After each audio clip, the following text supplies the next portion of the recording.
कभी किसी को मुकम्मल जहाँ नहीं मिलता, कहीं जमी तो कहीं आसमान नहीं मिलता। जीवन में कमियां तो लगी ही रहती हैं। किसी को किसी बात की कमी है, किसी को किसी बात की कमी है, लेकिन अब इसमें इतना उदास होने की क्या ज़रूरत है। आप एयरफोर्स की तैयारी कर रहे हैं, तैयारी करना ही जीत है। ये मत समझिए कि हमारा एयरफोर्स में हो जाएगा तब हम जीतेंगे। अरे आप तैयारी किए ना, तैयारी करना ही जीत है। अगर आपकी तैयारी में कोई कमी नहीं है तो एयरफोर्स में ज़रूर होगा। और बाय द वे कोई कारण ऐसा फंस गया, उस पर्टिकुलर समय पर आपका दिमाग काम नहीं किया, या फिर उस साल जो है उतना जितना मार्क्स आप पाए वो सफिशिएंट नहीं था, जो भी कमी रह जाए जिसके कारण अगर किसी कारणवश आपका नहीं हो पाए, तो उदास होने की ज़रूरत नहीं है। ज्ञान हमेशा काम आता है। जो आईएएस नहीं बन पाया वो हजारों आईएएस बना देता है पढ़ा पढ़ा के। तो जीवन में आगे बहुत ऐसे जगह हैं जहाँ पर ये ज्ञान काम आएगा। इसलिए उदास होने की एकदम ज़रूरत नहीं है। एकदम खुशी मन से आपको तैयारी करनी है। और हमारी बात हमेशा याद रखनी है कि तैयारी करना ही जीत है। अगर हम पूरी ईमानदारी के साथ तैयारी कर रहे हैं तो ये नहीं कि नौकरी मिल जाएगी तभी जीत होगी। ये तैयारी करना ही हमारा जीत है। नौकरी तो मिलेगी ही, बाय द वे अगर नहीं भी मिलती है तो भी हम जीते हुए हैं। ये ज्ञान कहीं ना कहीं काम आएगा और किसी न किसी रूप में हमको सफलता दिलाएगा। ये सोचते हुए पढ़ना है, पूरे आत्मविश्वास के साथ पढ़ना है, नोट्स बना के पढ़ना है, फार्मूलों को याद करके क्वेश्चन लगाना है। क्वेश्चन फार्मूला देख देख के क्वेश्चन नहीं लगाना है, फार्मूला याद कर लेना है तब क्वेश्चन लगाना है। क्वेश्चन लगाते समय अगर फार्मूला भूल जाए फिर कॉपी खोलनी है, फार्मूले की अलग कॉपी बनानी है और फिर उसको देखना है।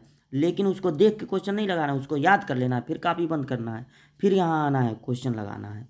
तो लूसेंट की बुक, मैथमेटिक्स की लूसेंट की जो बुक आती है उसका सारा सॉल्यूशन हम आपको दे रहे हैं। पहला ही चैप्टर त्रिकोणमिति है और त्रिकोणमिति में कदम कदम पे एक एक ठो फार्मूला बताना पड़ता है, कई ठो फार्मूला होता है इसमें, इसलिए स्पीड थोड़ी हम लोगों की स्लो चल रही है।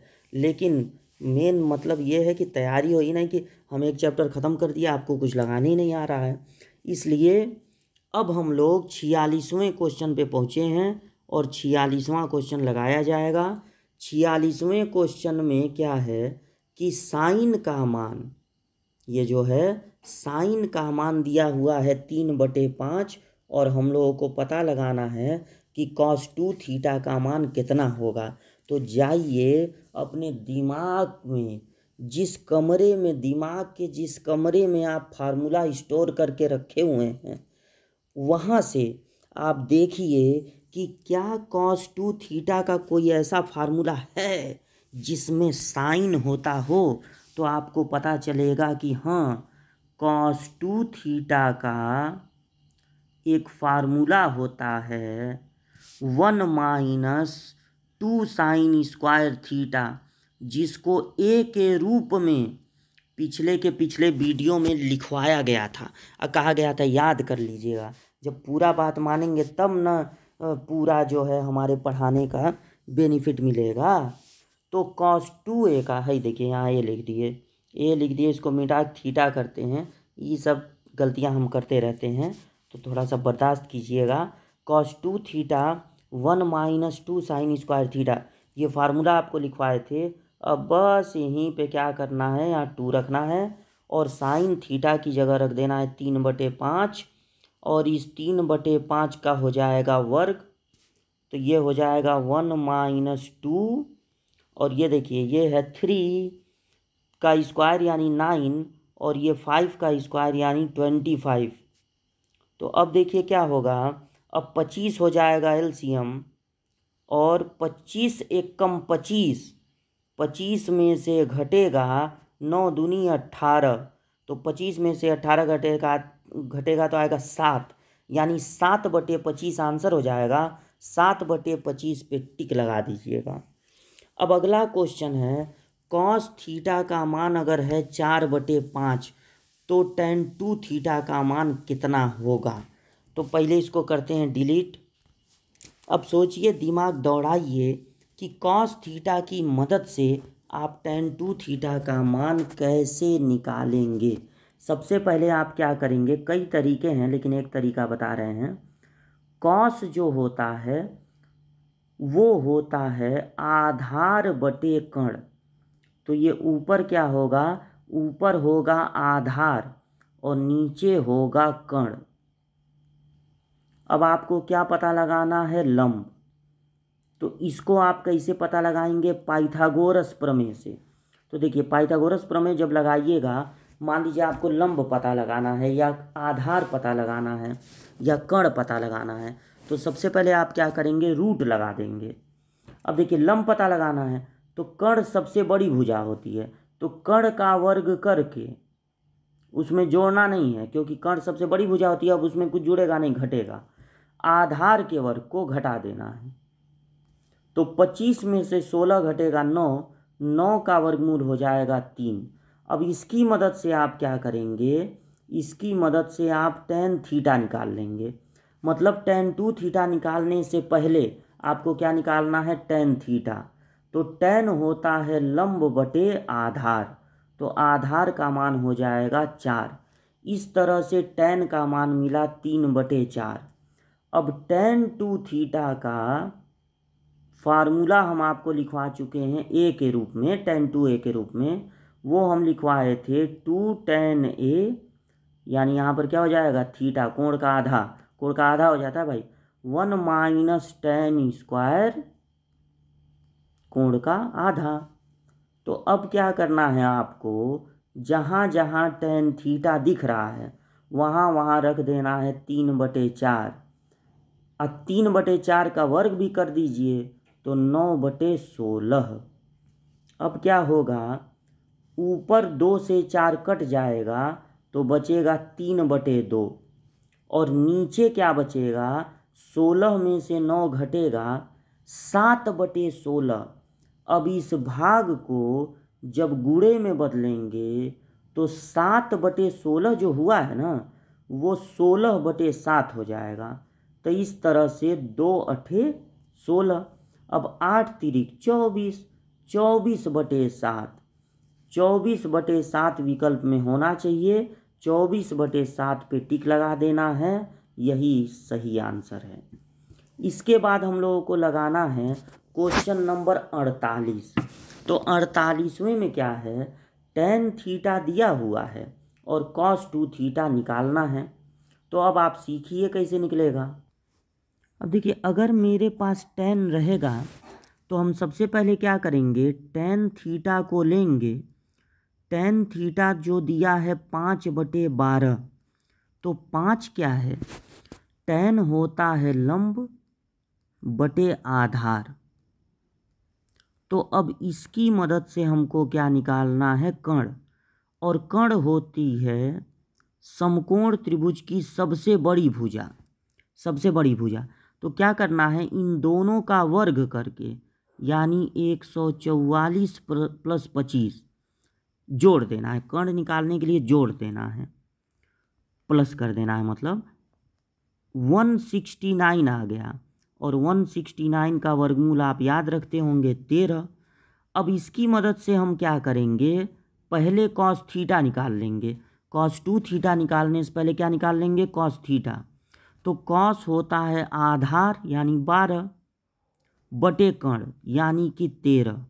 तो इस तरह से cos थीटा का मान आ गया 12/13। अब क्या करेंगे, अब cos 2 थीटा का फार्मूला लिखेंगे। तो ए के रूप में हम लिखवाए थे, ऐसा फार्मूला लिखेंगे जिसमें cos होता हो। तो लिख देंगे 2 cos स्क्वायर कोण का आधा -1। तो ये हो जाएगा 2 और cos स्क्वायर थीटा मतलब इसका वर्ग करना है, यानी 144/169। अब ये हो जाएगा -1। तो अब 169 हो जाएगा एलसीएम और यहाँ बचेगा 288, 2 से गुणा हो जाएगा ना। अब माइनस इसमें होगा 169 से 1 में गुणा हो जाएगा, तो ये हो जाएगा 169। अब आपको दोनों को घटा देना है, तो नीचे रहेगा 169।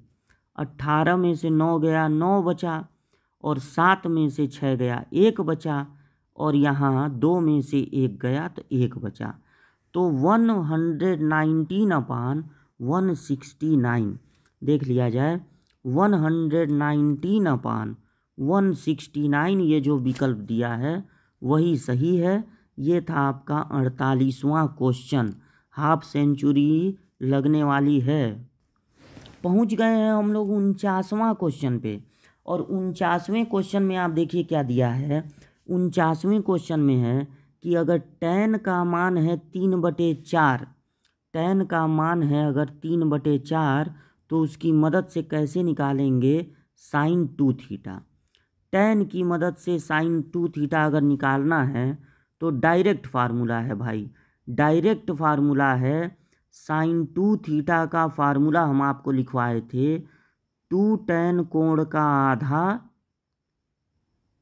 अपान 1 माइनस tan नहीं, माइनस नहीं, प्लस 1 + tan² थीटा। तो केवल आपको मान रख देना है, tan थीटा की जगह रख देना है 3/4। यहाँ पाइथागोरस प्रमेय की भी कोई ज़रूरत नहीं है। 3/4 का वर्ग हो जाएगा 9/16। तो जब 9/16 होगा तो अब यहाँ पर 2 से 4 कट जाएगा, 3/2। ये 16 में 9 जुड़ेगा 25/16। और जब भाग को गुणे में बदलेंगे तो उल्टा हो जाएगा, 16/25। तो 2 से 16 कटेगा 8 बार में, और 8 तिरिक 24/25। 24/25 आपका आंसर होगा। पहला वाला विकल्प सही है, इसी पर आपको टिक लगा देना है। इसको डिलीट करके हम अगला क्वेश्चन बताते हैं। तो ये 50वां क्वेश्चन पे हम लोग पहुंच गए, मतलब हाफ सेंचुरी अब लगने ही वाली है। 50 क्वेश्चनों के मालिक हो जाएंगे हम लोग इसके बाद। और 50वां क्वेश्चन है, कॉस पे वर्ग है, साइन पे वर्ग है, अब बीच में माइनस। सिचुएशन क्या है, कॉस पे वर्ग, साइन पे वर्ग और बीच में माइनस। तो क्या आप ऐसा कोई फार्मूला अभी तक पढ़े हैं जिसमें कॉस पे वर्ग हो, साइन पे वर्ग हो और बीच में माइनस हो? हालांकि यहाँ पर कोण भी बराबर हैं, अगर कोण न भी बराबर हो तब भी फार्मूला है। तो हमने आपको बताया था, रिकॉल कीजिए, याद कीजिए, अगर cos A + B में cos A - B का गुणा होगा तब आता है cos² पहला कोण माइनस sin² दूसरा कोण। ठीक, तो अगर cos² पहला कोण है माइनस sin² दूसरा कोण है, तो हम इसको लिख सकते हैं cos के साथ A + B, cos के साथ A - B। अच्छा, एक बात और देखिए, एक बात और देखिए, यहाँ पर एक खास बात और है, कोण बराबर भी हैं, π/4 + थीटा, π/4 + थीटा। तो हमने cos 2θ का फार्मूला बताया था, cos², एक तरह से A के लिए बताए थे, तो चलिए A के लिए ही लिख देते हैं। cos 2A का हमने फार्मूला बताया था cos² A minus sin² A। cos 2A का 4 फार्मूला बताए थे, उसमें से एक तो ये भी था। तो जब ये दोनों बराबर हैं तो आप ये भी लगा सकते हैं, और बराबर होने पर आप ये भी लगा सकते हैं, ये वाला भी लगा सकते हैं, बस आप B की जगह भी वही लिखेंगे। तो अब दोनों में से जो आपका मन करे वो आप लगा सकते हैं यहाँ पर। चलिए यही लगा दिया जाए, जब कोण बराबर हैं तो यहाँ केवल आपको क्या कर देना है, cos, देखिए 2A लिखना है, मतलब ये जो A है उसमें 2 का गुणा कर देना है, तो 2 π/4 + थीटा। ठीक है ना, cos 2A का फार्मूला लग जाएगा। अब यहाँ पर हो जाएगा cos, देखिए जब 2 का गुणा होगा तो π/2 और प्लस 2 थीटा, 2 का गुणा हो गया है ना दोनों में। अब क्या होगा, ये हो गया cos 90 प्लस थीटा।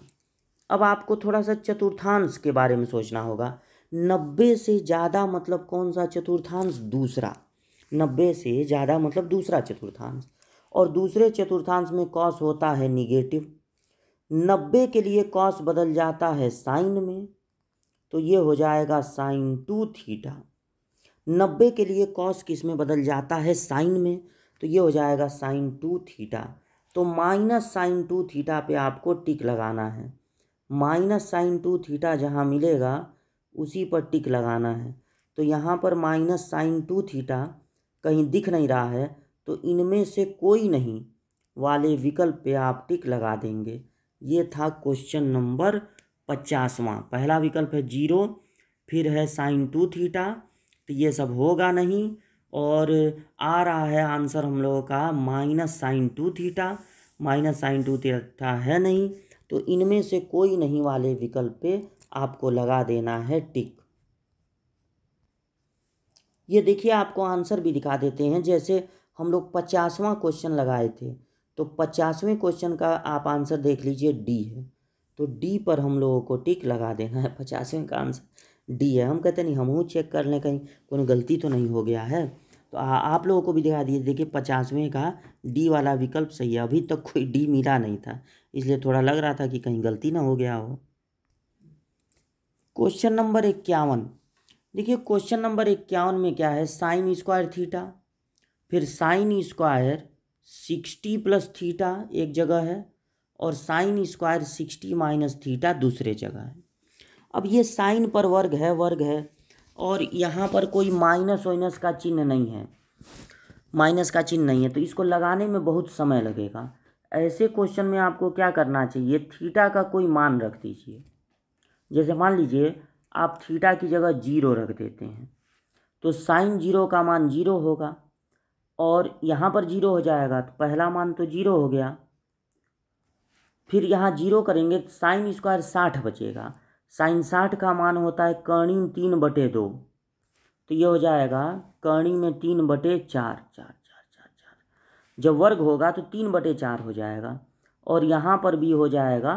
जब यहाँ 0 रखेंगे तो 3/4, क्योंकि साइन 60 का जो मान होता है उसका वर्ग कर देंगे, तो ये 6/4 हो जाएगा। और जब 2 से काटेंगे तो 3/2 आएगा, तो 3/2 हो गया आंसर। अब मान लीजिए आप सोच रहे होंगे कि ऐसे ही कैसे रखने पे आ गया, तो ये देखिए दूसरा वाला दब गया, ऐसे कैसे आ गया, तो आपको बताते हैं। अगर मान लीजिए आप 30 रखते, मान लीजिए आप 0 नहीं रख के 30 अंश रखे होते, 30 अंश, तो साइन 30 का मान होता है 1/2, तो उसका वर्ग हो जाता है 1/4, और यहाँ पर 30 रखते तो साइन 90 हो जाता। साइन 90 का मान 1 होता है, और यहाँ 30 रखते तो फिर 30 होता, तो फिर ये हो जाता 1/4। ठीक है, मान लीजिए 30 रखते तो आपको ये सब मान मिलता, वर्ग हो जा रहा है इसका। अब यहाँ पर 1/4 मतलब 2/4 प्लस 1 आ जाता, ये कट के 1/2 प्लस 1 आ जाता, तो ये हो जाता 3/2। तब भी आंसर क्या आता, 3/2। तो 0 रखे, 30 रखे या 60 रख दिए, हर बार आपको एक ही आंसर मिलेगा। तो अब ऐसे लंबे लंबे क्वेश्चन वहाँ कंपटीशन में लगाने की क्या ज़रूरत है, आप कोई मान रख देंगे, बस फटाक से मिल जाएगा। अब इस वीडियो को हम यहीं पर रोकते हैं। अगली क्लास में आपको साइन 15, कॉस 15 ये सब मान निकालना, साइन 75 ये सब मान निकाला जाता है या याद कर लिया जाता है, ये सब चीज़ें आपको बताएंगे अगले क्लास में।